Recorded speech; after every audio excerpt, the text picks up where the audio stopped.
দায়িত্বে নিয়োজিত থাকা অ্যাডভোকেট বাইজিদ সাহেব নামাজের পরেই আমাদের মাঝে উপস্থিত হবেন ইসলামী আন্দোলন বাংলাদেশের মহতরম আমির, বাতিলের আতঙ্ক আপোষহীন এক নেতৃত্ব, ইসলাম দেশ জাতির অতন্ত্র প্রহরী। আজ আমরা অত্যন্ত দুঃখ ভারাক্রান্ত হৃদয় নিয়ে আমাদের চলতে হচ্ছে।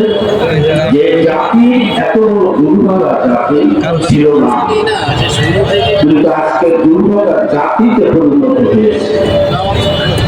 1972 সাল থেকে পর্যন্ত আমরা বাকশালীকেও দেখেছি, 8 বছরের রাজা 9 বছরের সাদা দেখেছি,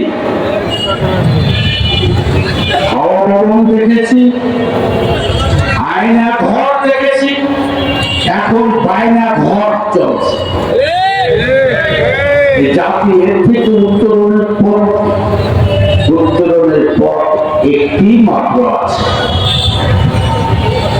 এদেশের উলামায়ে ইকরাম, মসজিদের দেশ, মাদ্রাসার দেশ, 92% মুসলমানের দেশ। সেই দেশে আর কত রক্ত দিতে হবে? কথা ছিল অনেক, সময় কম, আগাম হয়ে গেছে। কবির ভাষায় আমি বলতে চাই, ওরে আয়, ওই মহাসিন্ধু বলে ঘন ঘন ভেরি শোনা যায়। ওরে আয়, কে আছো সেই মুসলমান, রাখিতে সম্মান স্তরে, শির চেতন তরুণ ছেলে দেবে কি? প্রশ্ন এখানে রয়ে গেছে। দুহাতের কামাই, জাতির দুহাতের কমাই, আল্লাহ তাআলাকে দোষারোপ করে কোনো লাভ হবে না। কারণ আল্লাহ তাআলা বলে দিয়েছেন যে জাতি তার ভাগ্যের পরিবর্তন ঘটানোর চেষ্টা করে না, আমি সে জাতির ভাগ্যের পরিবর্তন ঘটাই না।